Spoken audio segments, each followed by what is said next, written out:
અકોટા વિસ્તારમાં રોડની હાલત અત્યંત ખરાબ બની છે।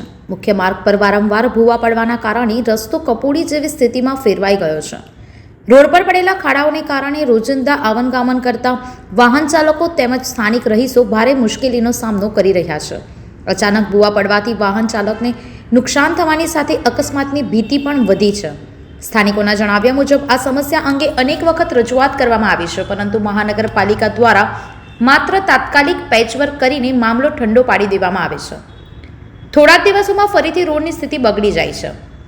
નાગરિકોએ પ્રશાસન સામે રોડનું મજબૂત અને ગુણવત્તાયુક્ત કામ કરીને કાયમી ઉકેલ લાવવાની માંગ ઉઠાવી છે। હવે જોવાનું એ રહેશે કે તંત્ર આ સમસ્યાને કેટલી ગંભીરતાથી લે છે। ભાઈ, તંત્ર જે રીતના બેશરમ છે એ લોકોને તો કશું કહેવા જેવું રહ્યું જ નથી।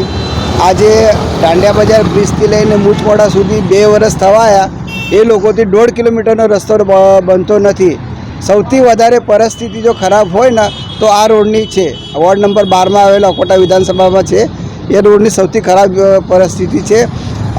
આ વિસ્તારમાં ખબર નથી અમને પડતી કે કોની નજર લાગી ગઈ છે। તો આ વિસ્તારમાં લીંબુ મિર્ચી બી લગાવવાની કોઈ જરૂરત નહીં એવી પરિસ્થિતિ અમારા આખા વિસ્તારની થઈ ગઈ છે।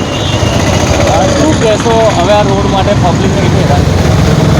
સૌથી વધારે હેરાનગતિ અમારા અકોટા વિધાનસભામાં જ લોકોને છે, કેમ કે સ્થાનિક નેતાઓ છે એ કોઈ ધ્યાન આપતું નથી, કોર્પોરેશનવાળા બી કોઈ ધ્યાન આપતા નથી। સૌથી વધારે તકલીફ અમારા વિસ્તારમાં પડે છે।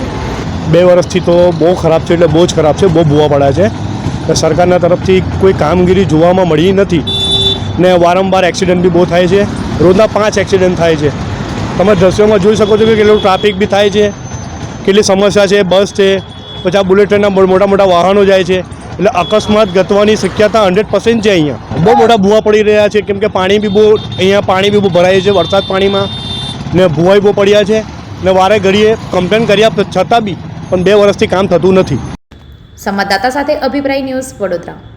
આવા જ વધુ સમાચારો જોવા માટે સબસ્ક્રાઇબ કરો અમારી YouTube ચેનલને અને જોડાયેલા રહો Facebook, Instagram અને Twitter પર।